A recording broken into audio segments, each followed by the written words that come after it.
say drinking water. So I've cut out a lot of sugary drinks, and I guess I was eating most of my calories, like losing 20 pounds in just sugary drinks from sugary drinks is kind of good. Yeah, it's good.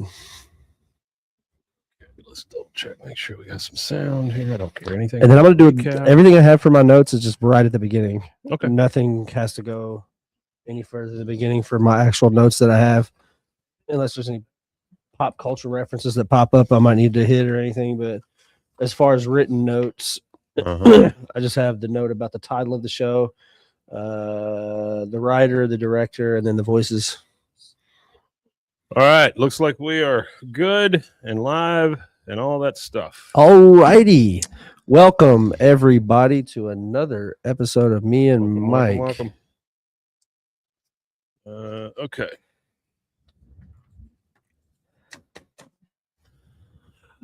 You ready? Let's get it.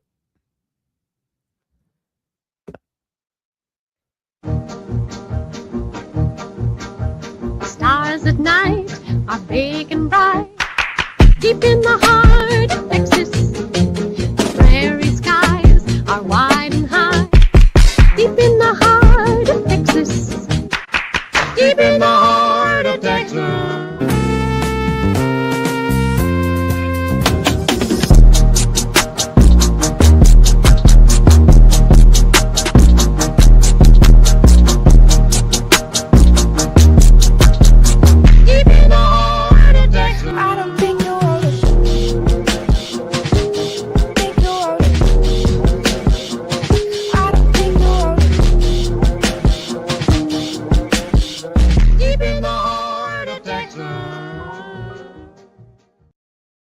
Hello, and hello. welcome to BWAAA King of the Hill podcast. I am Mike. And I am, what they could call me Researching Rusty today. Researching Rusty. Yeah, Researching Rusty today.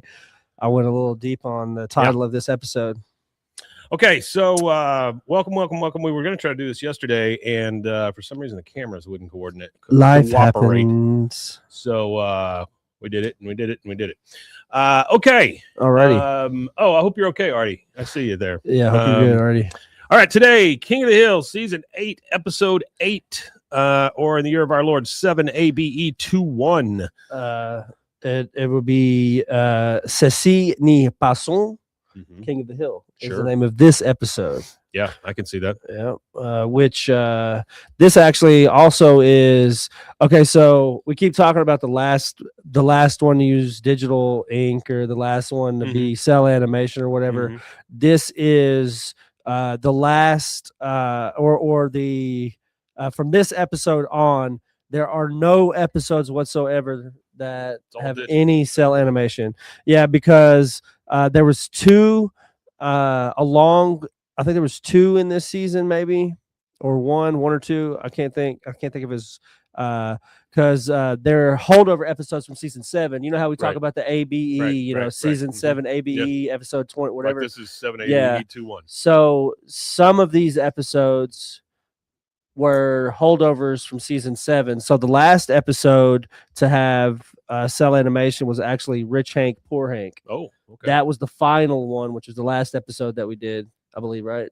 I think that was our last episode. No, the last one we did was the last one we did. It was she goes to Monsignor, whatever his name is. Yeah, this one was this is Rich Hank, Poor Hank. Yeah, this is Rich Hank, Poor Hank. So this, this is sorry, yeah. This is the last one. I actually wrote all my notes about the wrong episode. That's okay. I thought we were episode. I was one further. I guess it's because we didn't record yesterday. So that's probably what it is. Yeah. Yeah. Oh, never mind then. So my notes are null and void. This one is Rich Hank, Poor Hank. Rich Hank, Poor Hank. Originally aired Sunday, June 4th, 2004. When Bobby mistakenly believes that his parents are rich, he steals Hank's credit card, which is wild, and goes on a shopping spree. Okay, so I know that you had been mentioning something about Legos and building a set on camera. I came home yesterday, and my wife's like, "Oh, you're home too early." And Oh, I was, okay, I yeah. was like, oh, I'm sorry. Do I need to leave for a little while? And she goes, no, I just haven't finished this. So she was in our living room building this for me. Built by Brickcraft. It is an Yep. actually officially licensed, Lego Mike figure, Judge's or name is on the Brickcraft back figure. license plate Yeah. here. The whole thing, Which we're gonna do an episode. So Mike was gifted that. I actually gifted myself. You did. I gifted myself that, and I'm gonna build it on episode one Friday cool. episode. So I actually do have some facts about this one. So let's go. this is actually based on a 1997 self-help book. The title of it is Rich Dad, Poor Dad, which is a book by Robert Kiyosaki and Sharon Lecter. I remember when that came out. It was like a personal finance book. So it was just like a compare and contrast of two different financial philosophies from two of the people in this book. So Kiyosaki's father was a poor dad, a struggling dad. And then his best friend's dad was a successful entrepreneur, rich dad. So it was just like a contrast of his dad, and then it like argues for financial literacy, financial independence, all that stuff. So that's that's what that book was about. But in this book, or not this book, sorry, that guy did like a TED Talk first or something like that then launched that book, or maybe it was after. Yeah, something like that. We actually see a business called Shellwins, which is a high-end department store in here. And then there's some voices in here too. We got the mustachioed taxi driver, which is that's just Toby Huss. Okay. Then we have Amiglio. I don't know how to say his name. That would be David Herman's voice. So that's somebody we've seen before. Then you have Eric, which is done by Tara Strong, which is Bobby. Not Bobby. Tara Strong is Bubbles. Sorry, she does Bubbles. She's a famous voice actress. She does a lot of. What was her name again? Sorry, Tara Strong. Tara Strong. Okay. Yeah, she does a lot of stuff. She's like a very, very busy voice actress. She was on the Fairly Odd Parents, Rugrats, Beetlejuice the animated series. She was on All Grown Up, Ben 10, Teen Titans, Powerpuff Girls, obviously, Babar, Drawn Together, 101 Dalmatians, the series, Lilo and Stitch, the series. So, and she's been in a few other episodes that we've already went over in season 2, 3, and 6. This is actually her last episode that she does on King of the Hill. And then the other voice is Eric's father, which is voiced by none other than Stephen Root. And then we get Artie's got a couple of things in here. Rich Man, Poor Man was also a TV miniseries in the 70s. I think it was a PBS thing. What was it? Yeah. Yeah, Rich Man, Poor Man. I think it was about the same time as Upstairs, Downstairs. And then Shellwins was where Bobby found out he was fat. Yeah, it was an ABC miniseries based on ABC. Irwin Shaw's novel. It became a cultural phenomenon, paving the way for future literary adaptations like Roots. Yep. It had a young Nick Nolte, and it had Peter Strauss in it too. Peter Strauss. Wow. Boy, that takes me back. Peter Strauss, I think he was in Ghost Story also. It's the one where like Fred Astaire and all those people were in. Yeah, something like that. Okay, so Bobby is going to steal a credit card. Here we go. We start off at Shellwins at the mall, the very aforementioned shopping center that we were talking about. Bobby and Hank are there, and they're at the counter, and they're looking at wallets. So Bobby is going to get his first wallet. Hank says, take your time, Bobby. You're not just wallet shopping. You're learning a valuable lesson in money management. Savor it. And then he wants him to savor it. Bobby looks and looks and looks, and he finds a fancy one, and he goes, this one. The guy at the counter says, that'll be $135. $135 for a wallet is crazy. Yeah. He goes, Dad, pay the man. He goes, I don't pay for wallets. I think every wallet I've ever had has been like a gift for like Christmas or something like that. I think whenever I buy a wallet, if it's not under $20, I don't want it, Yeah. I mean, if it costs more than the money that you have to put into it. That's what I'm saying. Yeah. If it costs $20 and I only have $35 and I spend $20 on it, I only have $15 to put in it, and I spent more on the wallet than I had to put in it, that'd be kind of Hank says, funny. Now, why would you pick that overpriced thing when there's a sturdy, reasonable price $15 one right in front of you? Bobby says, well, that one's pretty snazzy, and it looks like it can hold a ton of money. He goes, Bobby, he goes, that way, if I wanted to impress someone, I could pull out a really big wad of cash. Bam! Dad, give me a big wad of cash. Give me a big wad of cash. He goes, what are you trying to do, Bobby? Get us mugged? So they leave the store. They're walking in the mall, and Hank's still on this waving your money around thing. And he said, why would you go waving your money around in public? Because it's cool, and I think it makes people like you. How much money do you make a year anyway? Yeah, he's making Hank uncomfortable. Hank's like, Bobby, where'd you pick up that kind of talk? He said, I thought you wanted to talk about money. He said, I did, quietly and without mentioning any dollar figures. Bobby, only jackasses go around saying how much money they make. And that's pretty true, honestly. Yeah, that's pretty true. But they stop in front of a DVD store. If you want to place this in a time and like era, this is in front of a DVD store. So yeah, so DVD store about 2000s. This will be well. This show aired in 04. 2004. So even DVD stores were kind of starting to wane at this point, you know. But what I figured it was like a Babbage's or something like that, you know. Oh, it looked like they had a bunch of sale signs on the or front. Sam Goodies or something. He goes, what are you talking about? Julia Roberts makes $1 million a year. And he goes, are you calling America's sweetheart a jackass? Because there was a poster in the window of Where Apes Fear to Tread, starring Julia Roberts. Yeah, Where Apes Fear to Tread, which could be a play on. There's a movie called 12 O'Clock High, which is a Gregory Peck movie. And as they're getting into the plane, above the door of the plane, it says where angels and generals fear to tread. Yeah, it says and generals. Angels and generals. Yeah. So he says, you calling America's sweetheart a jackass? He goes, it's just vulgar, Bobby. The amount of money a man makes is between him and the professionals down at the H&R Block. The H&R Block, not just H&R Block. That is a very Texas thing. Down at the H&R Block. All right, now we're in the Hill Kitchen. Hank and Peggy are paying bills, and Peggy says, who are we talking to in Dallas for 37 minutes? She looks all disgusted, and she goes, oh, I remember.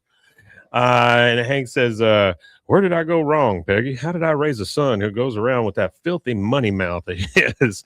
He actually had the audacity to ask me how much money I make a year.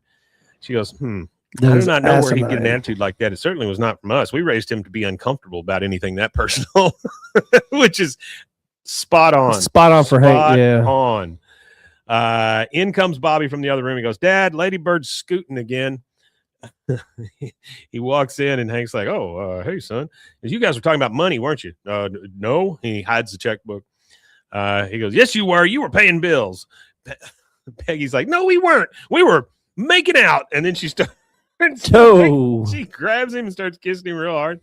And he goes, Peggy, then what is this? And he grabs a calculator and he says, Bobby. She goes, let me help. And she goes, why? He says, why? So you can blab to the whole neighborhood how much your mother's haircuts cost? And they're fighting over the calculator. He goes, I'm not a little kid. And then Peggy says, now, you were in fact a little kid. He says, I'm not a little kid. And he leaves. And then Peggy looks at Hank and goes, now, where were we? And then goes, oh, no, it was on the phone bill. So she was getting all horny. She was, yeah. She was the horn dog. She was getting horned up. All right, we're in the alley with all four guys. So that's Bill and Dale and Hank and Boomhauer. And we hear, yep, my boy asked me how much money I make. Bill's like, the nerve. Bill is the guy keeping the peace here. He goes, and then Bill says, the less kids know about money, the less likely they are to rat you out under the pressure of a federal investigation. Something he's thought about a lot. Hank says, I tell you what, it's tough enough to teach a kid to judge people on the character without TV and the MTV.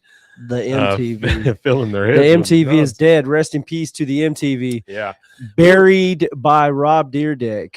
We were watching. He carried it out on his shoulders. Oh, we were watching that Diddy documentary on Netflix. And you know what? Everybody needs to pause what they're doing right now and just apologize to 50 Cent. Even if you did something wrong or not, because that's not a guy that you would want digging up anything on you.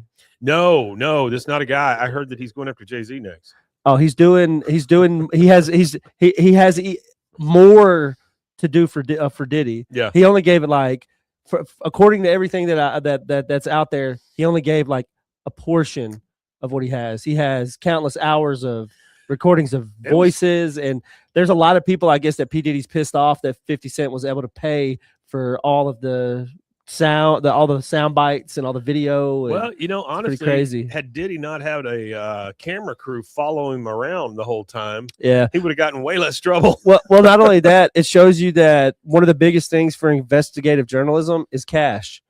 If you have a lot of money to push the issues and get the information and you got to have irrefutable sources and evidence. So the things that he has are like firsthand documentation, firsthand source stuff. Sure. So the fact that he can get all that and have all this and come out with all these documentaries about all these people and stuff, because he's not done. Apparently, he's got more than just Jay-Z. So I think it's great. You know, Artie says he likes it when Peggy gets caught up in making.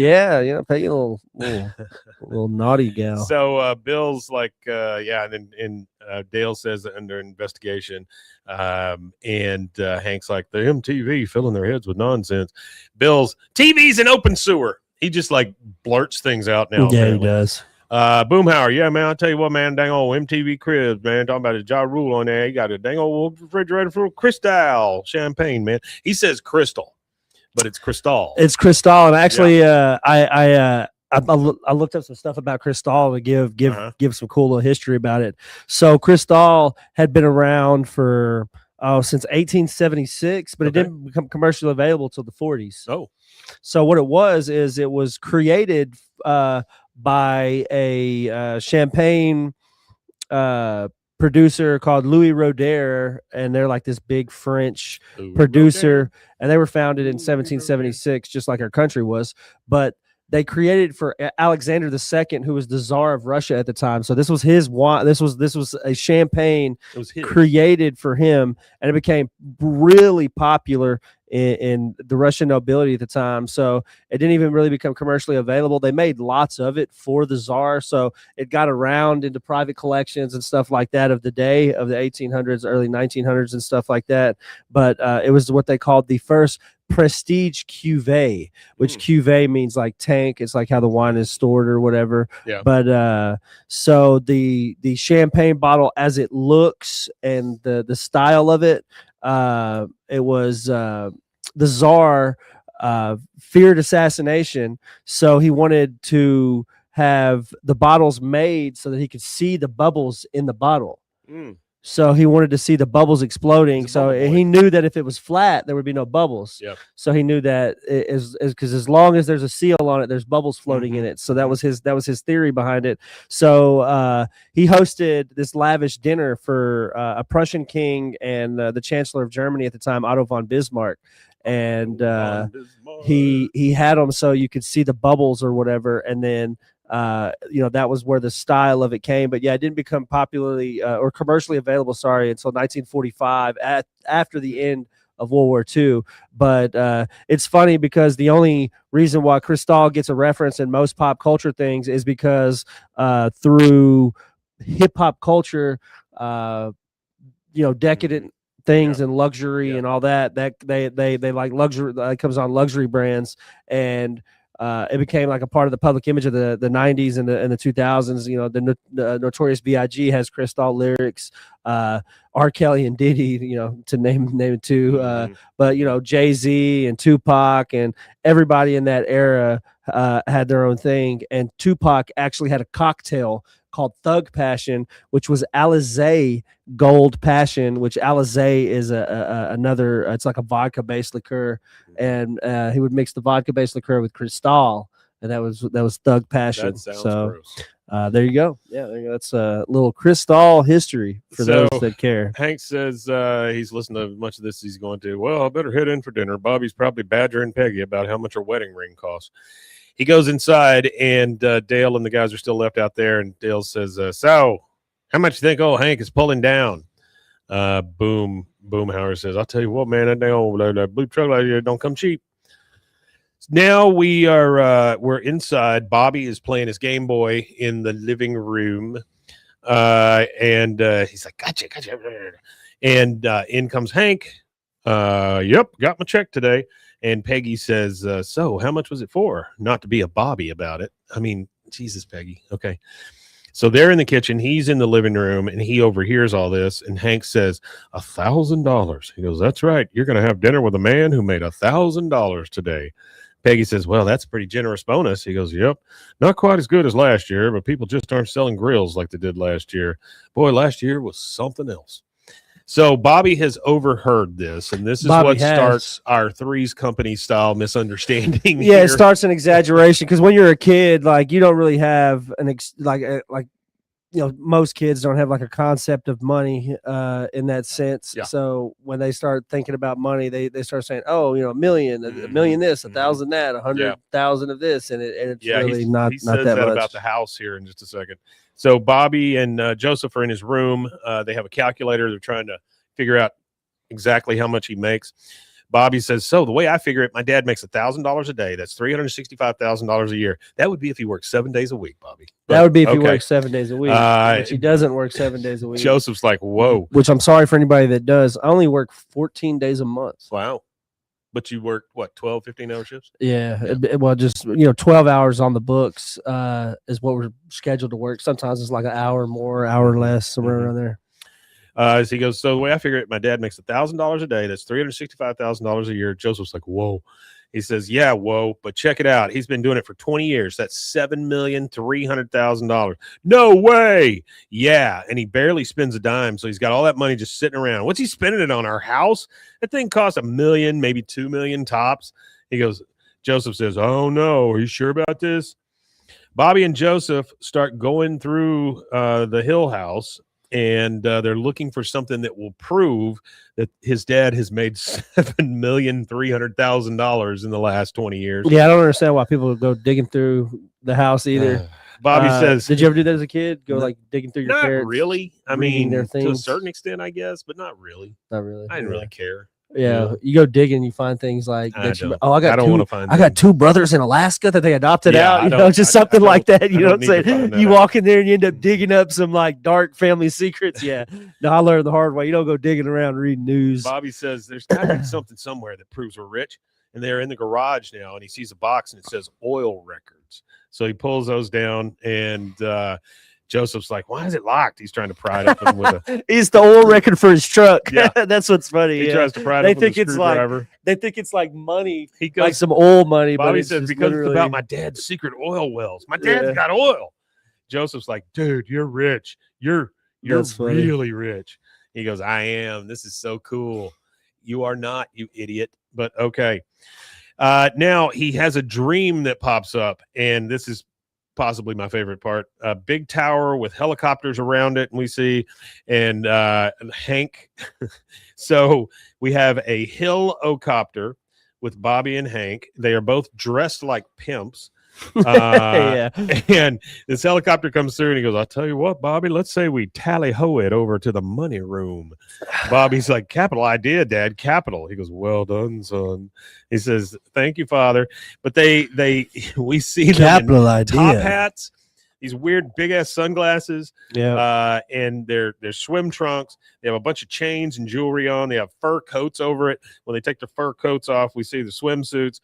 We glance at the other end of the pool. Peggy is there in her bathing suit with some white tigers and a ball gown with a crown on for some reason.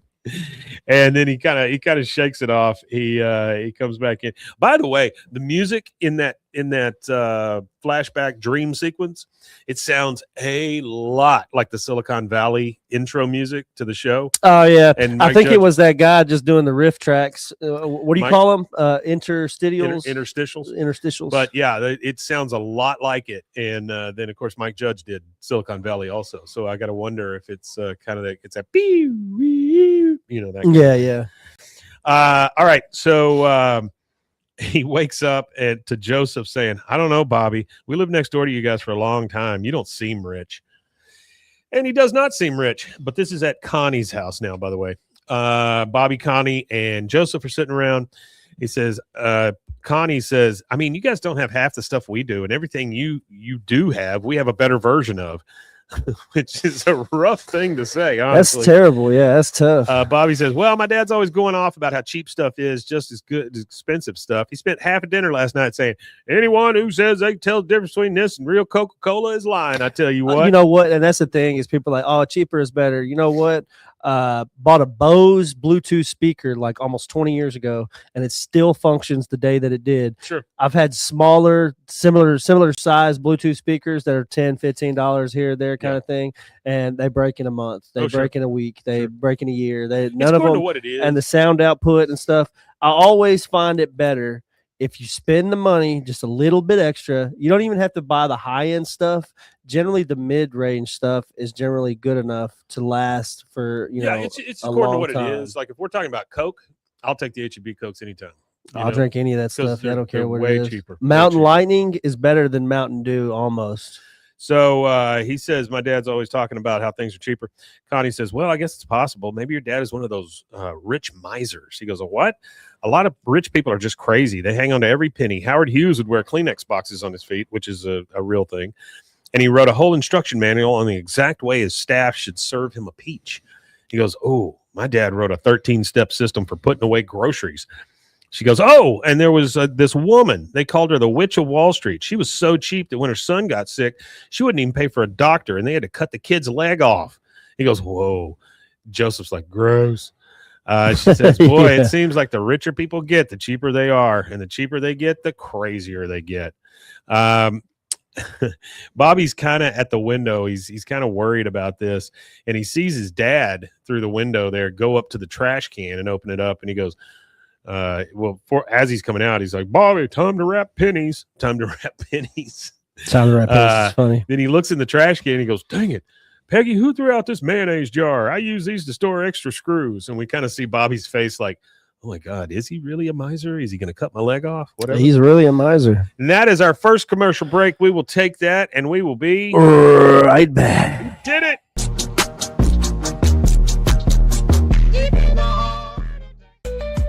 Join the Daily High Club, the premier destination for glass water pipes, vaporizers, and accessories. Since 2015, we've sold over 1 million quality products and teamed up with legends like Snoop Dogg and Tommy Chong. Ready to elevate your smoking game? Visit dailyhighclub.com for our El Primo subscription box or shop unique pieces today.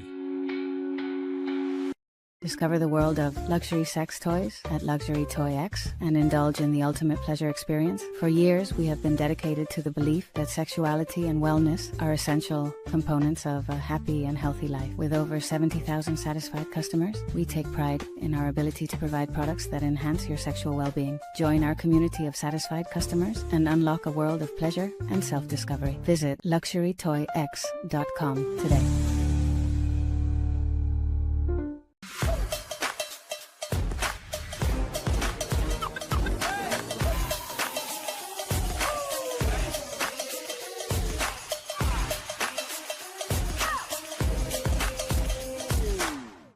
Apollo Neuro is a new kind of wearable that helps your body recover from stress, that helps you calm down and feel better.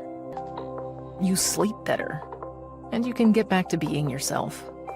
Learn more at apolloneuro.com. I'm Hunter, the founder of Hello Cake, and today we're digging into ED meds. The #1 thing we hear is that guys are sick of waiting for ED meds to kick in. Traditional ED meds take about an hour to kick in as they have to go through your digestive system, where Hello Cake's ED medication dissolves under your tongue and works in about 15 minutes. That's about 3 times faster than traditional ED medication. Curious about ED meds? Go to hellocake.com. Relax with Hemp Delicious. Organically grown hemp, massively blended with delicious organic herbs, responsibly sourced for their holistic benefits. Each sip offers calming, antioxidant-rich wellness. Brewed just for you. Sip the calm with Hemp Delicious. Find your blend at hempdelicious.com. Baby girl, were you staring at me? You know that's not convincing, right? Try again. Well, you shouldn't just be staring then. You should taste. I miss your presence, your laughter.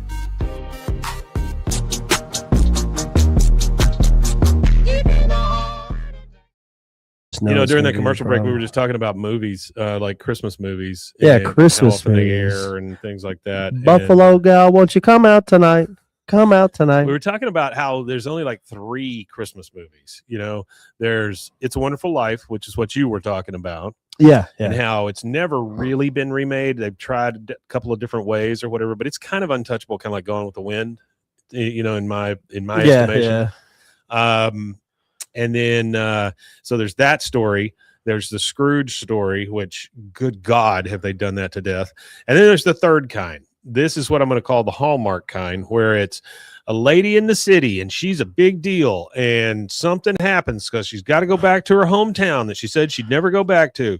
And she meets a guy who's either a woodworker or maybe he plays Santa or maybe he's a recluse or something. She meets him, they fall in love, they break up, then they fall back in love and they learn the true meaning of Christmas. That would be the third one.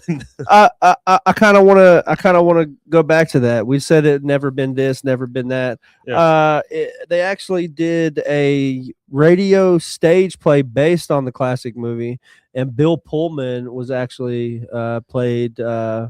Now that would be cool. It was done on PBS in the 90s, and it was Martin Landau as Mr. Potter, Penelope Miller as Mary Hatch Bailey, Nathan Lane as Clarence, Sally Field as George's mother. Wow. It had Christian Slater in it, Minnie Driver, Jerry Van Dyke, Carol Kane. Oh my gosh, it had everybody in it. Had a good cast. If he did I got to see if I could find that period to like watch. I wonder if that's like even available. I wonder if he did on the internet Jimmy Stewart anywhere. voice when he was doing it.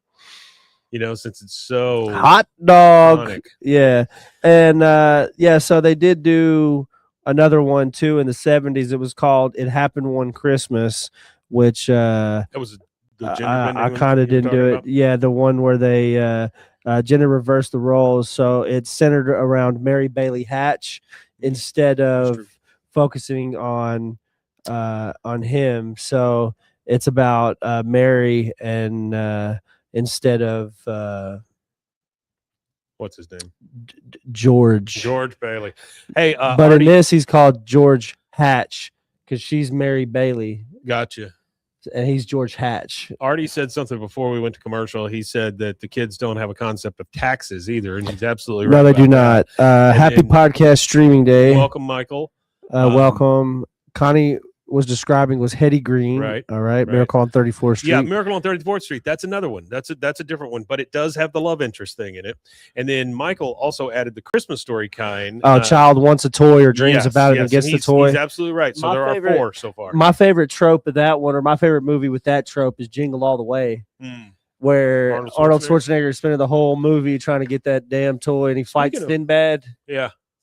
Speaking of Arnold Schwarzenegger, we watched The Running Man last night. The new Oh, one. good. The new one Was good. It was very good. I Oh, liked cool. it a lot. Yeah, the money that they offer people Yeah. are called new dollars, and they have Arnold Schwarzenegger's face on Oh, it, okay. which I thought was a pretty cool nod to the original one.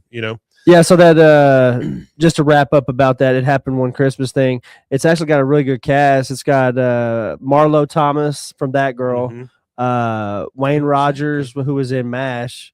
Yeah. He was Captain Trapper. Mhm. It had Orson Welles, Wow. which Orson Welles is the famous radio guy who did Rosebud. War of the Worlds. Yeah, it had Cloris Leachman, Cloris Leachman, who was one in of my it. all-time favorite comedians. but it also had Dick O'Neill, Barney Martin.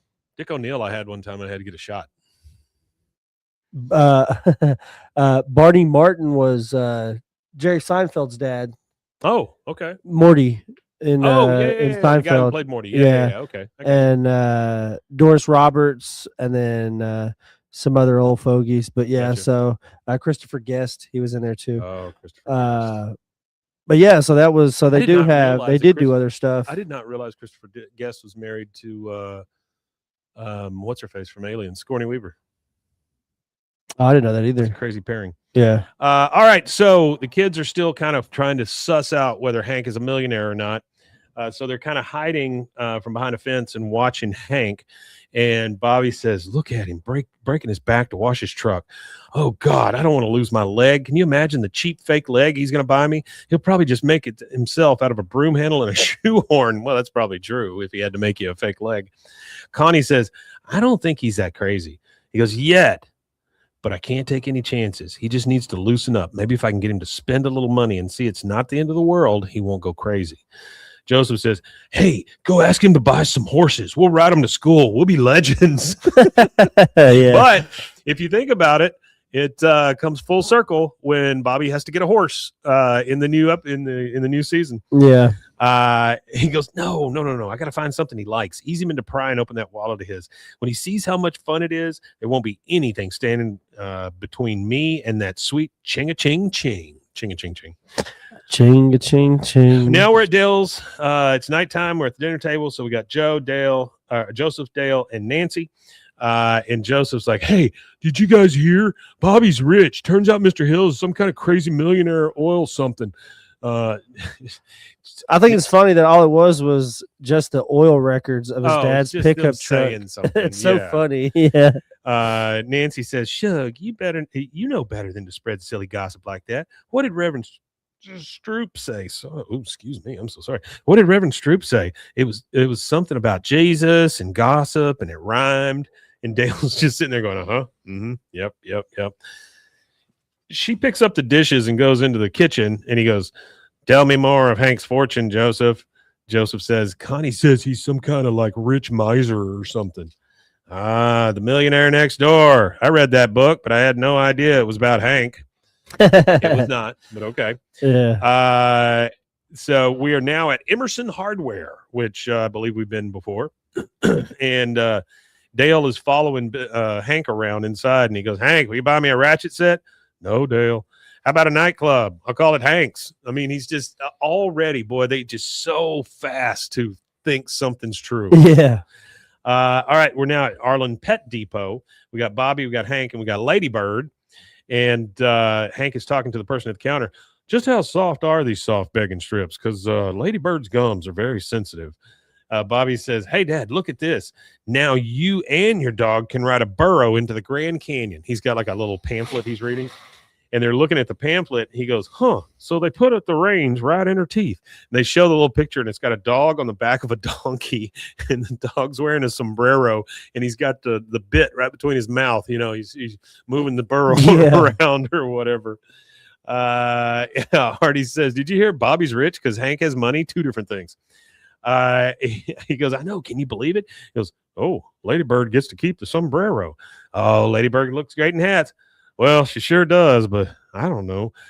Bobby says, "Don't think about it. Just do it. You deserve it. God knows Ladybird deserves it." "What did she do?" He goes, "Well, there's a sing-along at the bottom.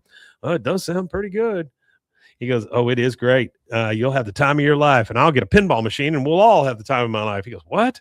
He goes, "And then I'll get a Slurpee machine and a white tiger." "Oh, thank you, Dad. This is going to be so great." It just ballooned so quickly.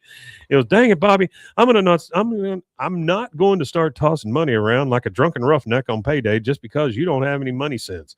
Look at her. She's crushed." He's pointing to Ladybird. He goes, "You happy now?" And then he walks Poor off. girl. Now we're back at the Hill House. We're in the kitchen. Hank says, "Bobby, sit down. We need to talk." And Bobby says, "Have you reconsidered the pinball machine?" "No, idiot." And Hank says, "Son, everything you buy costs money, which somebody has to earn. Now, one way or another, I'm going to get you thinking right." Bobby says, "But I'm not the one thinking crazy." He goes, "Now, see, that's exactly why your mother and I have decided to make some changes."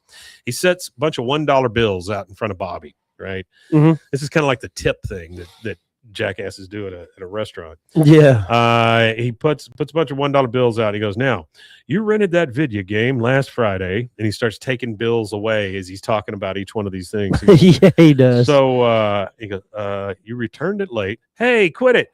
You bought that Teen People at the Get In and Get Out. I've itemized it all here on your your invoice." And he hands him an invoice for this thing. He's got $2 left on the table by the time Hank finishes. He goes, $2, but I want to go to the movies with Joseph today. He goes, "Oh, that sounds like fun, and I'd be happy to drive you. If you can earn the rest of the money you need. Hey, you could collect cans, 5 cents each, just like the streets are littered with nickels." That's You funny. got to be kidding. "Nope. Oh, and you're going to need Oh, a couple of heavy-duty garbage bags. This ought to cover them." And he takes his last $2. Yeah. He takes all his The only money. thing I know that's redeemable like that anymore is there's a milk brand. I drank their milk one time. I Oh, drank yeah, that it's whole that quart of Something vanilla milk. Farms. I can't remember what it's called. But I yeah. can't remember. I wish I could remember so I could shout them out. But if you take the bottles back Mhm. cleaned, to the business Yeah. area of HEB, they will give you a few dollars back towards the bottle. Well, it's expensive milk too. That's yeah. the thing is the milk is priced at $4, but when you ring it up, it's at $7, and it'll say on there Then you get your bottle money back. deposit, whatever, and then you Gotcha, take gotcha, it and you gotcha. get your money back. So it's really $4 milk, which is still kind of pricey, Still kinda but it is specialty milk. It's But you still not. got to lay out the $3 each time. So it's not like you truly get your. If you're just going to do it once, yes, it's $4 milk. If you're going to do it more than once, it's $7 milk. They're always holding on to your $3. Yeah, that's what I'm saying. Yeah. All right. So now we're in the alley. It's all four guys. Hank says, "Don't be surprised if Bobby comes around here asking for those cans because they're all drinking beer. I taught him an important lesson today." Guys all seem kind of mad at Hank. They're not really saying anything to him, right? He goes, "Go." He gets another beer out of the cooler, and Bill goes, "Go ahead there, Hank. Take all the beer you want. I'm so thrilled. My hard-earned money can make you happy." I mean, these They're guys messing with him now. hook, Yeah. line and sinker, you know? Yeah. Hank says, "It was your turn to buy the beer, Bill. That's how it works." He goes, "Yeah, I guess that's exactly how it works. I'm not getting rich cutting people's hair, Hank." "Well, things are tough all over." "Oh, I bet they are." And he just storms off like That's a funny. scorned lover or something, you know? Things are getting tough all over. I'm and sure they are, they're Hank. just standing there, and he goes, "Yep." And then you hear, "Yep." And then, And then he runs, Bill runs back in like his ass is on fire. And he goes, "Please, just give me a few $1,000s, Hank, please." He goes, "What?" He goes, "Oh, just give him the money, Hank." Boomhauer, "Yeah, man, you know, dang old money like a wind, man. Only feel it when it's moving, man." He goes, "My God, am I the only-" Money's like the wind. You only feel it when it's moving. moving. I like that. That's a good one. That's a shirt. There you go. That is. My God, am I the only sane person around And you know here? what should be on the shirt? It should be Boomhauer standing in one of them money tunnels with money that's flying all good. Yeah, around. I like that. Very good. And so Hank kind of storms off, and Dale says, "Way to go, Bill. You single-handedly derailed the gravy train." "Oh, I'm sorry. I just wanted some of his money. That was all." All right, now we're back at the Hill House in the kitchen. That's crazy. Bobby and Joseph. They get down the first aid kit because they're still looking for this proof, right? There is none. Bobby says, "Collect cans. My dad had his chance at life. I'm not going to let him take mine away. If this is an emergency, I don't know what it is because it says emergency on the Yeah, it does. Yeah. first aid kit." Pulls out an envelope that says for emergencies only, opens it up, and there is a credit card in there. And Joseph, when Joseph is the voice of reason, you've gone too far. You need to leave. Joseph says, "Oh, no way, Bobby. You're not going to take your dad's credit card, are you?" Relax. Whatever we spend is just a drop in the bucket to him. Besides, he won't even notice it's gone. Ooh. You've known your dad for 12 years now. You think that man, that solid black and white thinking man, is not going to notice when that credit card is missing? Nah. I bet he checks it once a week. Well, nowadays you get notifications. So somebody used your credit card, your phone would buzz, and you'd be like, "Well, That's I'm true. sitting at home and my card is at 7-Eleven and just bought $500 worth of gas." You know. So we see Bobby, Joseph, and Connie. They run out and they take an Arlen cab to the shops at the Arboretum. Just go. And then they get there and the cabbie says 4320. He goes, "No problem. Here you go," and hands him the credit card. He kind of looks him up and down and he goes, "Thank you, Mr. Hill." And then everybody kind of looks up at the big shops at Arboretum sign and goes, Wow. Now they are inside and they are just spending money like it's water, right? They're just going through it. They are. They're climbing a rock wall. Connie kind of falls. He says, "Don't give up, Connie. Try it again. I'm rich." Then they're playing a golf game. Then they're throwing balls. They're doing all kinds of stuff, right? So they're in the arcade. They're climbing rock walls. They're doing all the things kids would do. Now they come in. Or Connie is in the. I put here that Connie's in the sub. I don't know what that means. Bobby's got a VR headset on, and which is now an actual thing. Across the hallway, the mallway, whatever you want to call it, you see John Redcorn and some lady, right? And she goes, "Oh, Johnny, I'm having a wonderful time today." "Me too." And then he looks over and he sees them just spending money like crazy. and he sees Bobby paying with a credit card at the movies, and he goes, "So the rumors are true." He goes, "Hey, I just remembered I should get back to the healing center." "Oh, but we were going to buy you a bathing suit." He goes, "The next time, okay? That's my girl." And he takes off. Now, we're at Strickland Propane, and Redcorn comes dressed, when he puts on that suit with the bolo tie. And he's he ready. twists up his plans, and he's psyching himself up to go in there because this is going to be his investor. He comes in, he goes, hey there, John Redcorn. He goes, Hank, America is aging. The baby boomers will soon become the senior boomers. Yeah, I guess so. Good. As an established leader in the healing community, I am in a unique position to capture this emerging market. I think you know where I'm going with this. For your investment of only $1 million. Hank's like, what? What? Yeah. I'm not asking you for a handout. This is an investment opportunity in the New Age Golden Years Assisted Living Facility. Sure. I'll give you $1 million. Would you like it in rubies or fairy dust? He said, someone's going to make a lot of money off this idea. It could have been us. And he rolls up those plans and just kind of storms out. Redcorn is looking a little scummy there, Artie. You got that right. We're at the Hill House. Peggy and Hank in green chairs in the living room. You know how they're always like, I don't understand how they can see the TV. I don't either. They sit in Yeah. those two chairs. It's one of them old straight back TVs, and they're like chairs. 45 miles away from it. Yeah. Straight back chairs, TV's all the way across the room, but they're watching TV. And the TV says, coming up next, find out what this man wants to show your children. And then the phone rings, and he goes, whoa. All right, Peggy, tell me what happens. And then from the other room, you just hear Peggy go, oh, my God, that is shocking. So you don't ever know what it is. Yeah, you never know. Oh, dang it. He answers the phone. He goes, hello. Yes, Mr. Hill, this is a Hello. courtesy call from Southwest Mutual about your credit card. I've already got a credit card. No, Mr. Hill, we were calling about some unusual charges. We've got a spike of several $1,000s over the last 2 days. What? No. That card's never been used. Thief. She goes, sir, if you'd like to dispute the charges. Oh, wait, here's something. An attempted charge coming through right now. Would you like me to have them hold the card? Hank is pissed.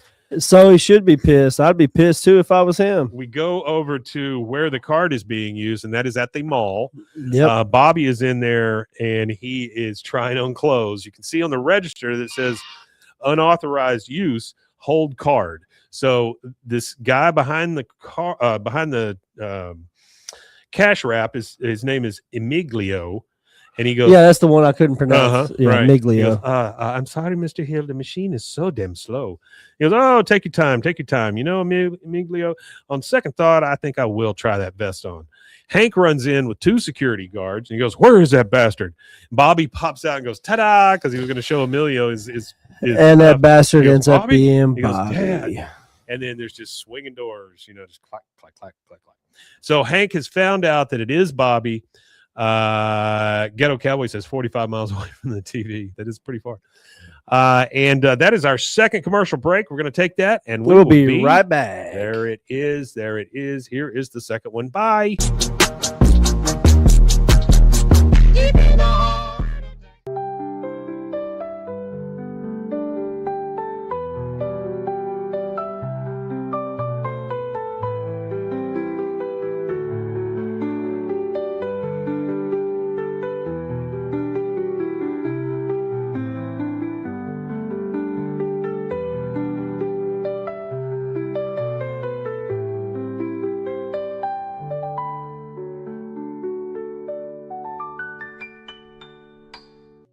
Farmhouse offers natural treats and chews made with quality products that support family farms, regenerative agriculture, and humane farming practices.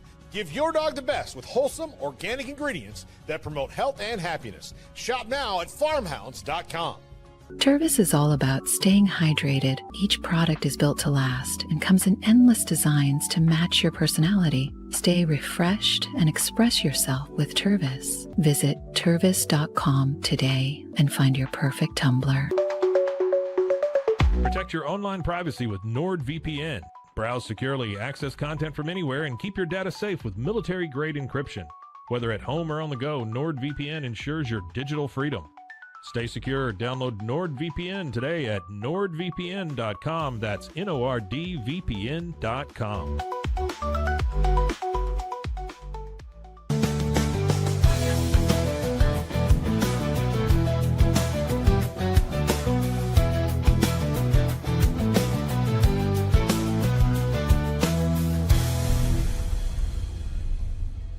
Looking for tickets to the hottest shows, games, and events? Ticket Liquidator is your one-stop shop for great prices, no hassles, and guaranteed tickets. Since 2003, we've been connecting buyers and sellers, providing access to sold-out events at prices lower than most secondary market options. Whether it's sports, theater, or concerts, our massive nationwide network ensures you get the tickets you want, guaranteed. For the best seats at the biggest events, start with Ticket Liquidator today at ticketliquidator.com. That's TICKETLIQUIDATOR.com. Ticket Liquidator.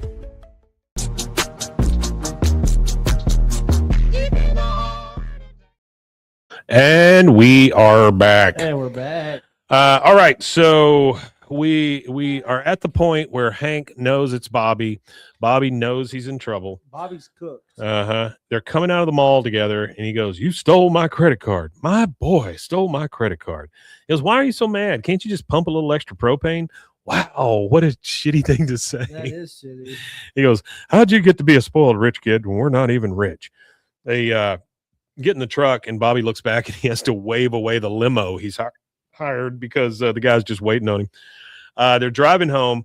He goes, "Okay, I'm sorry. I stole the credit card, but you just would have said no, and we both know you're loaded, so let's just say we're both wrong." He goes, "I'm loaded? Has everyone in the neighborhood lost their minds?" He goes, "Okay, Dad, I'll come clean. I know everything. I heard you talking about how you make $1,000 a day. $1,000? You mean my bonus?" He goes, "My once a year bonus?" He goes, "But what about your oil records in the garage?" "You mean my oil change records? You dumbass," is what he should have said. Yeah, he's Bobby's been pretty sheepish. So we're at the Hill House. We're in the kitchen. He's just he's laying into Bobby. "I used to think you were too young for this conversation, but I think we've all had enough of you learning about money on the streets. So here it goes. Our checkbook." And he just flashes it to him real quick. He goes, "I didn't even see anything." He goes, "Okay, you want to know about the family finances?" He gets up, closes the blinds, turns the overhead light on so it looks like a spotlight. All the windows are locked. Yeah. And he shows it to him. He goes, "Here," shows him everything. He goes, "So this is it? Please tell me you've at least got some gold buried in the backyard." He goes, "Nope, that's it. But responsible budgeting, we do fine." He goes, "That's our entertainment budget, but I spend that much on CDs every month. I use up the whole budget." He goes, "Yep. I guess I let you down. What the?" And he opens the blinds to see a jet ski being delivered to his house. Wow. He goes, "Oh, that must be the jet ski." Bobby's room a little bit later. Crazy. Hank comes in. Bobby is really depressed. Hank comes in and goes, "Well, I was able to pay off everything except the jet ski. Had to use my whole bonus and then some. Guess I'll never need to get that new shower pan." Shower pan is what he was saving up for. He goes, "Oh, I'm sorry." He goes, "So here's your punishment. I'm going to get whatever I can for the jet ski, and you're going to go do chores until you work off the difference between that and what it costs." He goes, "Okay. Now, your mother said something about a date with Madame Von Toilet Scrubbing." And then you see a toilet scrubber come around it comes around the door, and she goes, "Anyone seen Bobby?" That's a great line. It's really good. The jet ski is in the driveway. It's got a for sale sign on it. You see Bobby up there. He's cleaning gutters. Hank comes out and he goes, "Good job, Bobby. Hey, it looks hot up there. Why don't you come down and take a break?" Bobby says the weirdest thing, which is breaks are for guys on disability. What? What does that mean? What does that even mean? I don't know what that means, but it's funny. And he goes, "Well, I do need some help getting the jet ski down to the lake to sell it." He goes, "I'm on it just as soon as I'm done fishing out this squirrel." He like jams his hand down in there. Yeah. They drive off. The three guys in the alley are watching. Dale says, "Oh, Hank frittered away his fortune. God, if Peggy was the best he could do with money, what's going to happen now when she leaves him?" Boom says, "Man, you talk about it might have dang old falling, man. I heard some dumb." And Bill says, "I heard it had something to do with the internet." And great friend. He usually does. We're at the lake. Bobby is washing the truck. And the jet ski is sitting out there, and it's got a for sale sign on it. Hank's like, "Brand new jet ski for sale. Got all the features and really spiffy paint job there. Sure was expensive." A convertible drives up. And you can tell it's got a dad and a son in it, and the kid is a spoiled little shit. And learning about money on the street is a great line. That's true. A good line. I like that line. A convertible drives up and he goes, "Hey, Eric, what do you think of that jet ski? You promised me a new one. This one's probably broken." Hank says, "It's not broken. Fine, I'll prove it to you. So he takes the jet ski out as they watch, and he's, you know, bzz, bzz, bzz. By the way, the name of the jet ski is the Big B. The Big B. Bobby already had named it. He pulls it up and he goes, okay, then it runs perfectly fine. You happy? The kid's like, can it go any faster? He says, of course it can. Well, I'll be. And he gets on it and he's and takes off, boy. And he goes, whoa, giddy up. He's really starting to enjoy this dumb jet ski. Yeah. Artie says, I don't know why, but when Hank called him a thief, I remember when Hank told Bobby he was a liar and a rodeo clown, he couldn't decide which was worse. He pauses and says, clown. Bobby collapsed. Yeah, that's absolutely true. All right. So later on, they're out there riding the jet ski together. And he goes, boy, that was, he pulls it back up and he's talking to the rich kid. Sorry. He goes, boy, that was fun. Hey, he goes, it's okay, I guess. We'll take it.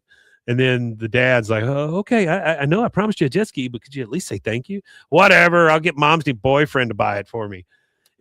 Bobby goes up to this dumb kid and he goes, sir, for 50 cents, I'll shine this baby up like a brand new dime. He goes, I want to see my face. He goes, all right. Hank looks at it and he knows that he has gone too far with Bobby. Way too far. Yeah, because now Bobby's like doing anything for 50 cents, right? Yep. You know, and so he knows. It's the concept of money went the opposite. That's exactly right. Later on, we see the for sale sign is in the trash. Hank and Bobby are on the jet ski, and we hear, Dad, go back. They're not going to wait around for us. Hank says, we're not selling it. Now, hold on tight. I'm going to gun it. He goes, we're going to keep it? We can't afford it. I'm not selling your jet ski to that little jackass. I figure the depreciation is the same on it, whether we keep it for a day or a year. Used is used, right? He goes, really? Yeah, sure. We can carry it on the credit card for a little while, and then if we sell it within a year, it'll be the same Blue Book value. He goes, but credit cards should only be used in an emergency, and you should pay the balances off each month. He goes, ideally, yes. And then they take off. It's the credits. That's our whole thing. And then after the credits, we hear, Dad, give me a big wad of cash. Big wad of cash. But that is it, guys. That is season 8, episode, what were we? 8. 8. Rich Hank, Poor Hank, and 8.9. Yeah. I wrote notes for 9. So I learned French last night for episode 9. Family Guy clip. Last part of your jet ski license test. Have you ever got in a fist fight with a stepdad? Which one? You pass. Also, I think would be a good episode. There's a thing I found the other night. Blah blah blah says they learned credit card advice from this episode. All the episodes of The Simpsons where King of the Hill is mentioned. Oh, I think that'd be good to go over. That would be kind of cool for a Friday episode. Yeah. Not very many, but there are a few. And there's a few where since it is a Fox, they're both Fox entities where Hank actually is physically in a Simpsons episode. And I believe there's King of the Hill goes the same way. There was one episode where it was a promo they did where I think it was in an episode 2 where Homer shows up. No, where Peter is in the mirror and he's ripping his face off like a nightmare, and he's like ripping his face off, and underneath him is Hank. Yeah, I can see that. So that would be a good episode. Yeah. All right. Well, tell them where they can find more of this nonsense. You can find more of Mike and I on social media at BWAAKOTH, and we would love it if you guys would send in some emails for us to read at BWAAKOTH@gmail.com. It'd also be cool if you went over to the YouTube. It's 2025. You guys should be watching us live now instead of hanging out with us in the past, future, and present. Go ahead and go to BWAAKOTH on YouTube. That's youtube.com/@BWAAKOTH. We are like the ghosts of past, present, and future. We are. Ghetto Cowboy says Silver Surfer shows up in that one also. Yes, he which does. is kind of cool. All right, guys. There's also some goofy ass shit on the internet where it's Hank as the Silver Surfer. Oh, I kind of like that. All right, guys. Well, that is it for us today. Thank you for joining us for a Monday. And next week we'll do season 8, episode 9. Stick around if you want to be part of the Friday show. Stick around for Friday. I just want to say thank you to all you guys. Thank you for being here. And Artie, Michael, Ghetto Cowboy. Let's see who else we got in here. I think that was it in the chat today. But thank you all for being here, we really appreciate and Baby it. T in the chat. And I think that leaves us one thing left to say. We Matanye. We Matanye indeed. You guys take care of yourself and have a great, great Christmas. And if I knew where the outro was, I would do it. Here we go. Bye.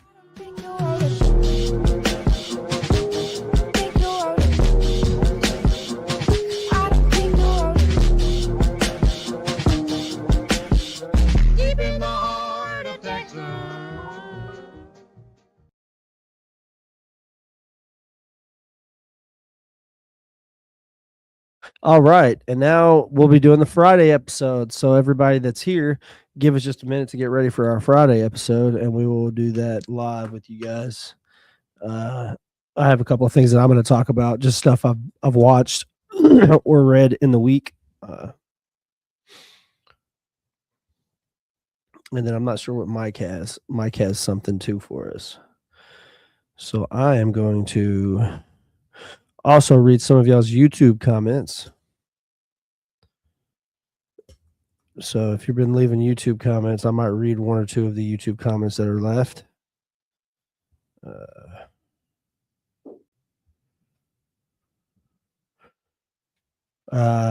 Unfortunately, a lot of the Epstein documents are redacted. There was 100 pages straight of redaction. See, I can't leave Rusty because then we go straight to the Epstein documents. Yeah. Oh, any fast food notes? Fast food notes from here? There is still Anywhere? a Burger King. Okay, so I got one real fast on the Burger King thing before we start. We'll go ahead and start the episode, then I'll do it. Okay. Here we go, guys. Stars at night are big and bright. Deep in the heart of Texas, the prairie skies are wide and high. Deep in the heart of Texas, deep in the heart of Texas.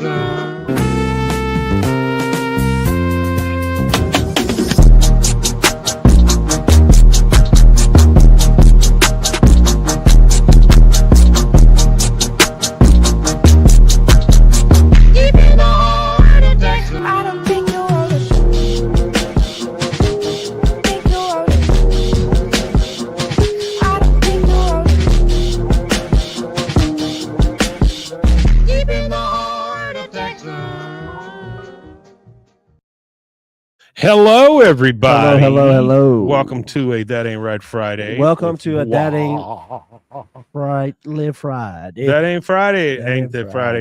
Ain't. Right.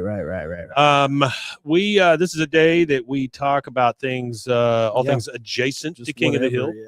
And I think you wanted to launch first with a reference to Burger King. Yeah, so we were just asked in chat prior to recording this while we were live. If you want to find us live and hang out with us live, you could go to youtube.com/@BWAAAKOTH and set the notification to ding you when we're live. So Ghetto Cowboy 33 here asked if I had any fast food notes. It's funny he asks that because we've been doing a lot of fast food. I've made a lot of fast food mentions. I've done fine art. I've done fast food. I'm a bit of a overweight Renaissance man. So we've done literature. We've done food. So I try to find facts about everything that I can find for you guys that are related to the episodes. And sometimes it starts things like this. So for the fast food thing, Burger King itself actually had a case against them for a copyright trademark infringement. Against who? And Burger King had it. Burger King, yeah. So it was two Burger Kings, obviously. So there was a restaurant that was founded in it was founded by the Hoots family in Mattoon, Illinois. Hoots and in Mattoon, Illinois, right? And it was not related to the original chain. The restaurant's founders claim that it is the original Burger King, and then it predates the Burger King, the larger Burger King. But so the history behind it is there was two people that started what they called a Frigid Queen ice cream shop. Frigid Queen? Frigid Queen, I guess, was a a chain or Well, it's something during back all in the that day. time when they Maybe I'm had, not really like, sure. Dairy King and Frigid Queen and Dairy Queen and Yeah, because I've never personally heard of Frigid Queen. I was married to one. Yeah, I personally never heard of a Frigid Queen before this. This is the first I've ever heard of it, but it was apparently it was originally a Frigid Queen space, and the guy started selling burgers. It's like the fifth one, right? Frigid They Queen added a space. counter. Yeah. So they added a counter and they started adding hamburgers and French fries, and that was in like 1954. And in funny. 1957, they ended up fixing up this 2-car parking garage and adding a grill and a counter and all that stuff. So they were trying to come up with a new name, and so it was Frigid Queen at first, and then the guy was like, "Well, I want to go with the Hot Dames." And Hot Dames? That was dame, like Hot dames? like dames, yeah, like women. And his wife Frigid was like, Queen and Hot "Nah," Dames. she goes, "A queen needs a king." So they chose the name Burger King. There you go. So in 1959, he went and McDowell's. registered that name as Burger King as a state trademark. So now it's the 60s. The Florida chain Burger King, as we know Burger King, is like starting to rise up. You know, they're starting to get big, and they're going all over the state. Started as Burger Prince. So the Hootses and their lawyer thought that their state trademark, which was in use before Florida chain moved into the state, gave them exclusive rights to the name all over the state. However, the Florida chain opened its first restaurant in 1961. By 1967, the chain had 50 restaurants. So at that point, they felt, maybe we need to take action. So Burger King is from Florida originally? Burger King of Florida was the name of the company. Okay. That was the LLC.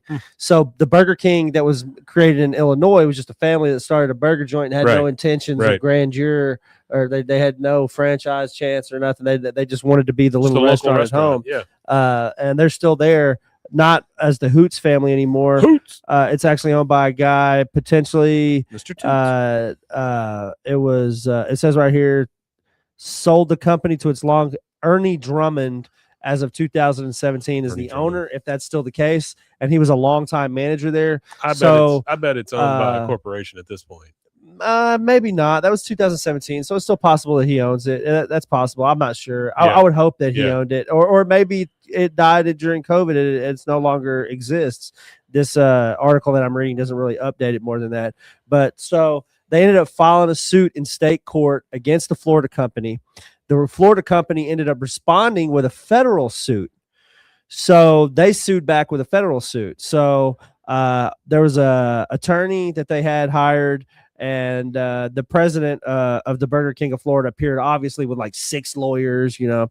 So it's an important interpretation of what they call the Lanham Act, which is a trademark act, which sets out to remedies that can be sought when a trademark is infringed, focus on false advertising, unfair competition, providing a legal recourse and stuff for individuals and businesses of people infringing on their trademarks and stuff like that. So the court ruled that because of the federal trademark registration and because of the federal law indicated priority over state law, Burger King had rights to the name everywhere in the United States, including in Illinois, except in that one little area, locale of that one burger joint. I think McDonald's was the same way. As a result of the case, they were never able to leave and create a Burger King anywhere else inside of Illinois. Burger King was only allowed inside of Mattoon, and so they never created a bunch of them. So the Florida chain. Do you know who owns the Burger King we know? It's passed hands a few times. Berkshire Hathaway. Berkshire Hathaway is it now, which is a London company. Big sludge fund. A big sludge fund. It was actually originally owned by the guy that wrote the book that I read. Well, it was 2 people that originally owned it. It was called Insta Burger King. Insta Burger King is how it started. Yes, and the 2 guys that had it got bought out by a guy who had a bunch of franchises. Yeah. And he is the guy who wrote the book that I read. Yeah. He went and bought the rights to. Well, his story is interesting because it talks about Sachs used to own it. Goldman Sachs. A lot of hedge funds have owned it. And if you look, there's probably a lot of hedge funds that probably actually own all of the fast food joints. Well, they put them into except for a maybe group. McDonald's. So like Berkshire Hathaway also has Tim Hortons, which is huge up in Canada and stuff. you Yeah. know? So yeah, that's your Burger King fact for the day. The trademark battle. So Burger King actually offered them $10,000 for the right to operate a Burger King restaurant within the 20-mile area, and they declined. So they were actually offered money, and they were allowed to build Burger Kings as close as they could to it, but they had to do it within a 20-mile area outside of Mattoon. So there are no Burger Kings within that 25 miles of Mattoon.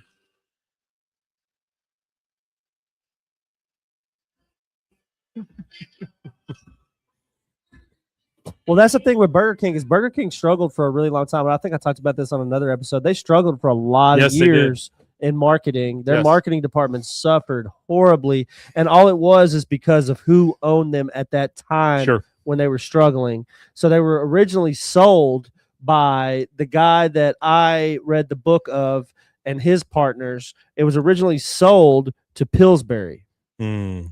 the company that owned Pillsbury at the Mhm, time. mhm. And they had bought another business, and they just weren't really focusing on the right things. And it was kind of pissing this guy off, this founder guy. And he even says in that he wished he would have held out longer for a buyout and things like that. But at the time, they needed capital to be able to continue on with the franchising part of the business.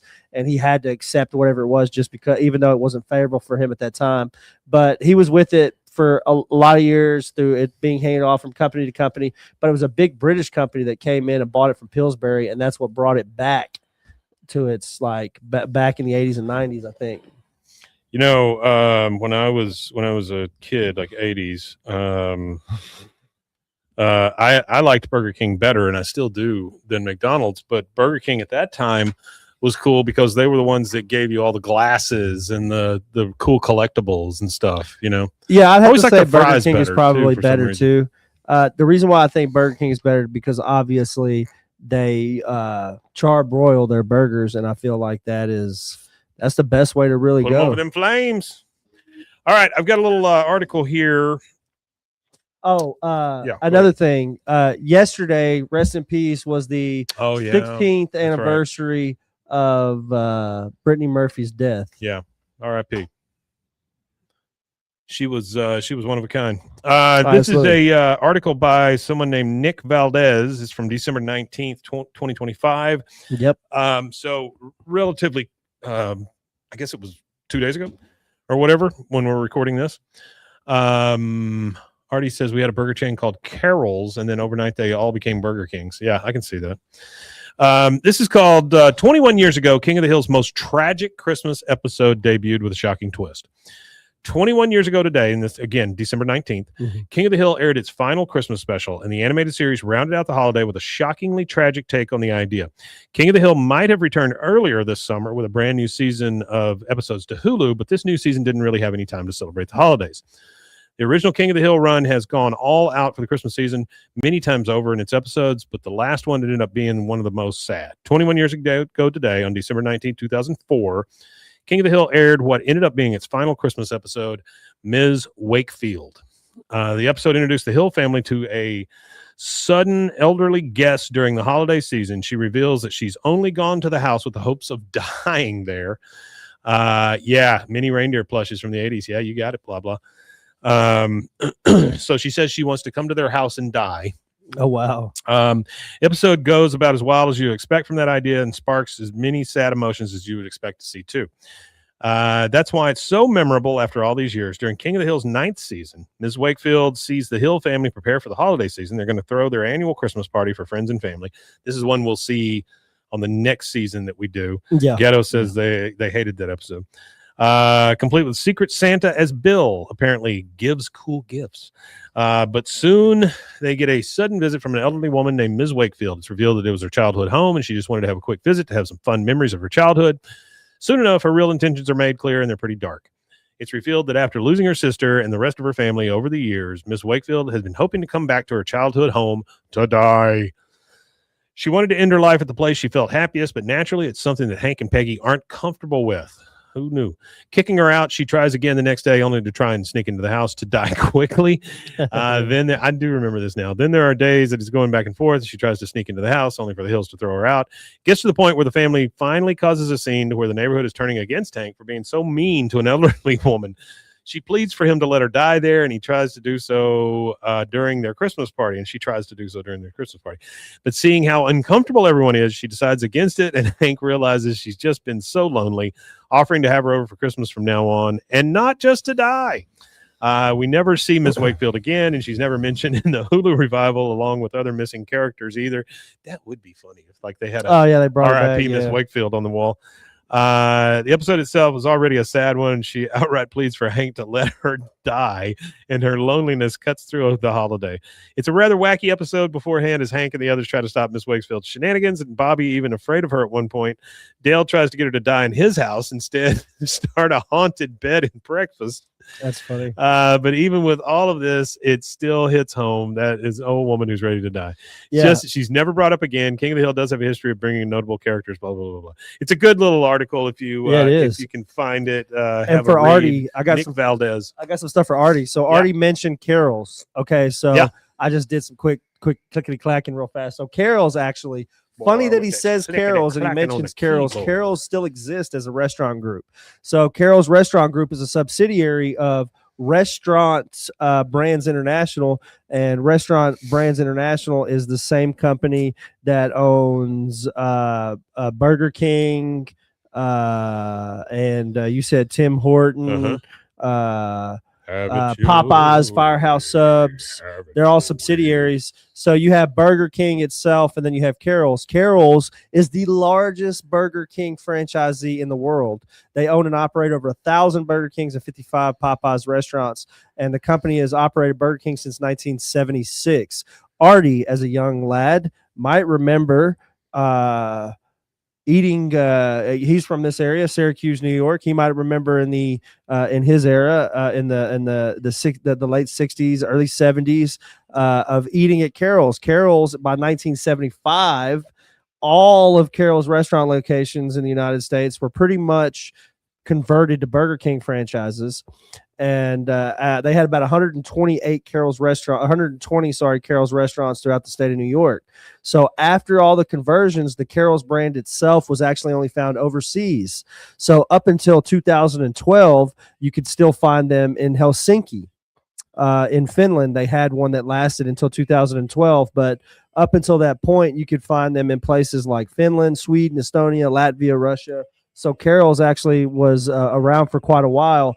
They were also owned Taco Cabana and another company called Pollo Tropical, and they divested those two companies into another thing called Fiesta Restaurant Group, which is actually headquarters in Dallas. So it's a corporate spinoff. So they're all still owned and held by the same major corporation, but they're all like spun off from everybody. Mrs. Wakefield was voiced by Marion Ross. She was Miss Cunningham on Happy Days. Yeah. So RBI bought Carol's in 2024, which is funny because Good for Carol. They are the largest franchisee of Burger King, and RBI owns Burger King. So they were trying to get all the Burger Kings back underneath the same umbrella. So Carol's is underneath the same umbrella as Burger King, even though it is a franchisee. They're all held by the same company. Got it. It's such a weird way that corporations and businesses work. Corporations and businesses are weird. There is a Carol's had Looney Tune glasses. I had my foghorn leghorn. Yeah, you know, that was the same deal at Burger King. They had wonderful glasses, and not just those little jelly jar type glasses that you would see with Tom and Jerry on them or whatever. It was like I remember the Empire Strikes Back set and things like that. I've still got a bunch of those glasses somewhere. I got to find them. Okay, another. Yeah, here we go. Yeah. The glasses actually are these right here. Look at him getting on it. If the camera could see, I think those would be the glasses. I have. Those are Carol's glasses. Yeah, I got you. I have the Speedy Gonzales. I know I have that one. I think I have a Bugs Bunny one. Yeah, I've got several of those. Yeah, those were cool. Yeah, those are the Carol's 70s Well, I think glasses. they're probably the same ones that Burger King had because I've got the Burger King ones. Potentially, maybe. I would think the Carol's one would be worth more, though. You know, because Apparently Hardy's did something, Hardy's did some stuff too. Yeah. stuff like that. All right, second article. This is by Judy Berman. This is from August 4th, so a little while back. King of the Hills Bobby was never meant to grow up. How about that? There you go. Now, I'm not going to endorse this article because it starts off I with, think he was meant to grow up. well, it starts off with this phrase: for yet another unnecessary revival of a long-running show, King of the Hill season 14 is surprisingly satisfying. Yeah. Great, but it's good also. It says it's now streaming in full, blah, blah, blah, blah, blah. It says our new, they talk about Dale Gribble and how he's changed, John Redcorn, how he's changed, then Saladin Patterson. They do all the stuff. There's one major problem with the way King of the Hill has been updated for 2025. Bobby, the standout character in a series normally centered on his dad, the Hills boy has now grown into the adult man he was never meant to be. One reason we know much time has passed in the alternate universe of adult animation is that Bobby Hill, who aged from 11 to 13 years old during the show's original 12-year run, was 13, was it not? Maybe 12, 13 seasons over 12 years, maybe. Is now 21. Instead of going to college, he's pursued his passion for meat, blah, blah, blah, blah, blah, blah. He shares an apartment with his childhood best friend, Joseph, who's heavily implied to be a biological offspring, blah, blah, blah, blah, blah. So she does bring up an important question here. What is Bobby doing on the campus of a university? I'm not really sure. Yeah.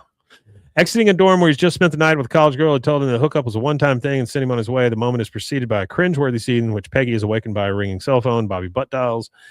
At the core of the original show is the ultimate normie Hank struggling to relate to his son. The boy ain't right. The boy is definitely not right. Neither a great student nor an athlete like his dad, Bobby was defined to some extent by his old soul precociousness. This is a kid whose sense of humor comes straight out of vaudeville, but even more so by his middle school malleability. He's malleable. In that sense, and despite all of his eccentricities, my tongue is not there. He became adult animation's quintessential pre-Tina Belcher, pre-Big Mouth preteen, a mess of curiosities, talents, delusions, and horniness, slowly organizing themselves into a cohesive identity. For 13 seasons, the most memorable Bobby storylines was most of the show. Husky Boys talks about the cross-legged Bobby, the Won't You Pie May Neighbor, and then it says like most pubescent kids, good God, I'm so sorry guys. Bobby is a sponge, thirsty for love and liable to absorb any influence that might help him figure out who he is. Feeling excluded from Hank's bond with the Hills' elderly dog Ladybird in another season 4 episode, he befriends a raccoon.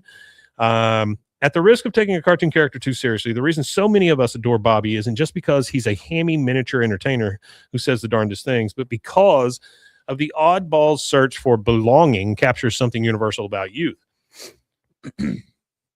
A person who's still getting to know himself could grow up to be anything. For him, the possibilities are endless. Getting to glimpse an adult Bobby is kind of fun novelty in the same vein that a flash-forward Simpsons episode where Lisa is the president. At least Judge Daniels and Patterson left the character's distinctly androgynous voice provided by Pamela Adlon in both incarnations of a show that has weathered the untimely deaths of too many original voice actors intact. And their choice to make his parents the characters in transition is an inspired reversal that goes a long way towards making season 14 work as well as it does. The thing is, a stable 21-year-old man who's excelling in his career, feels relatively secure in his father's love, and even gets laid once in a while, barely resembles the wonderfully Bobby Hill we know, which means that King of the Hill, for all its many pleasures, isn't quite the same King of the Hill either. There you go. I agree. Be my. But I don't know how you're going to. I don't know how you're going to do it otherwise. Yeah, I don't know. So I don't know if she's saying that you just shouldn't do it or what. But everybody's entitled to their opinion, and this one happens to be wrong. But anyway, I just didn't want you guys thinking that all I do is read stuff about how great King of the Hill is. There are people out there that didn't want this revival. And I got to say that I was nervous about it. We saw a lot of people that didn't want the revival. I was nervous about it, but it's great. It's wonderful. It's wonderful. So I think the people have spoken because, boy, does that thing get a lot of numbers. Yeah, it did great. It was a really good show. Absolutely. You got anything for us this time on a Friday? No. Okay. Fantastic. We can look at some YouTube comments. Yeah, if you got some, that so would be everybody's great. been commenting on the new intro. Yeah. They really like the intro, That's that great. kind of thing. Glad they like it. So yeah, that's the big thing. You One guy guys- said the new intro is like the dreams he has on store-bought melatonin. So there you go. It is. It's very slop worthy. The new intro, but we'll keep it for a while and then we'll do something else. Our biggest problem was we kept getting popped from Flame Trick subs, and it's not them; it's their label. I get it, Yeah. but we kept getting popped from that, and so I was like, screw it, I'll just make something else. Only took me about 8 hours to make that. Hey, it's good. I like it. I don't care what anybody says. I like my that. wife, I came out of the room in there. I kind of lock myself in a room whenever I'm working on something like that, Yeah. you know, and I just put my head down and do a thing. And she goes, so what would you do? I said, well, I made a new intro for King of the Hill. She goes, you were in there for 8 hours. What else did you get done? I said, no, That's it. That's it. Yeah. Artie says the author sounds like they don't have any kids. If you're disappointed by how Bobby turned out, don't have kids. That's absolutely true. Because honestly, Bobby's a wet dream as far as Bobby's the a way you good want your kid. kids growing Yeah, up. Bobby He's is a great. good kid. Yeah. All right. Well, it is. Let's see. That's Today would be the No, we still 26th. we record before Christmas. Yeah, I know we record before Christmas, but in our mind, in real time, when this actually drops, God, I'm looking at everything but what I need to look at. It comes out the 26th, so it's the day after Christmas. So today, it's Boxing Day. I should have already opened my new Focusrite sound thing for Very my nice. computer. I Very should nice. have that for Christmas. That was what I asked Santa for. My wife and I don't really buy Christmas gifts for each other. We're planning maybe take a trip after the first of the year or something like that. We do, what is it? Need, want, eat, read. Need, want, eat, read. Yeah. So something you need, Eat, pray, love. like a pair of socks, or something you want, like I wanted. Doesn't a that cover Focusrite. everything? And then food is like their favorite snack or something like that. We do Gotcha. it with the kids. We do this with the kids and everything too. Sure. Need, want thing, Sure. and then we do a book. For my grandson, he is 11 years old, and he wanted the world's sourest candy. Oh, awesome! So I ordered some real sour stuff, but then I also ordered him some of those little those things that you eat. Thank you, Artie. Merry Crimbo. Christmas to you. Things you eat that make everything sour taste sweet. Oh, okay. And so we'll try that on Christmas Day. That sounds pretty cool. He'll enjoy that. I ordered him some really, really sour soda, just some stupid stuff. Just some silly sour then, stuff. Yeah. And then a big ass Nerf gun with a whole bunch of bullets. Oh, he's gonna love it. Oh, he will love it. I think it's automatic. I think it goes. Oh yeah, he'll love that even Yeah. more.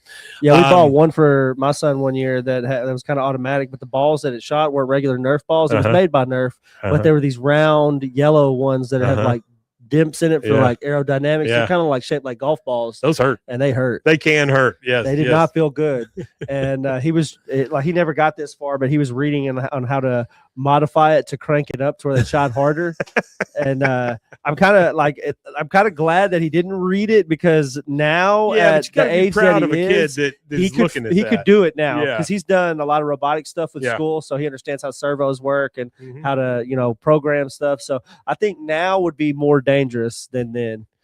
Speaking of program stuff, there I was used to this teach guy robotics. that I was unfortunately they cut robotics at his school. I don't doubt that he one didn't bit. he didn't get to carry it on from junior high to the high school because they cut it that year. How old is he?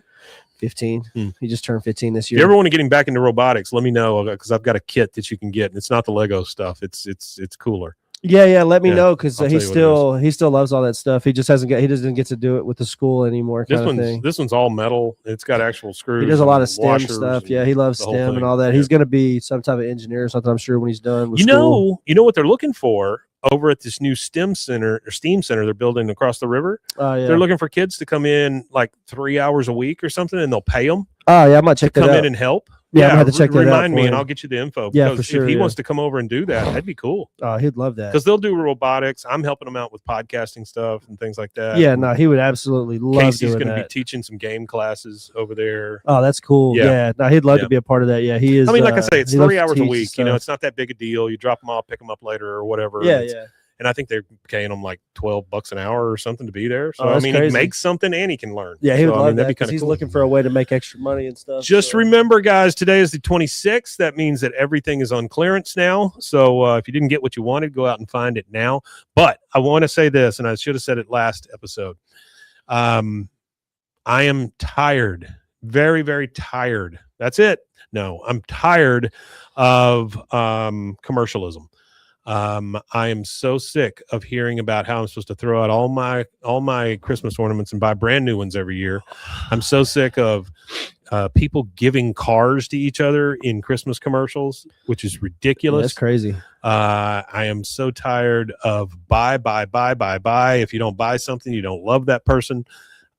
I'm sick of it. So I hope that you guys had a good, peaceful, restful Christmas where you got to visit with your friends and your family and whoever you wanted to, or maybe you got to sit in the dark all day. That would be great too. That sounds like a wonderful day to me. But Merry Christmas. I know we're a day late by saying that, but Merry Christmas to you Merry guys. Christmas. And I hope that it was a great one. And looking forward to a new year with you guys. Anything else you got? No, that's all it. right. Merry Christmas. Let's get out of here. I think that leaves us with one thing left to say. Oh, Weematanye. Weematanye indeed. Jingle bells. Jingle bells. The bells are ringing. Jingle bells. Bye.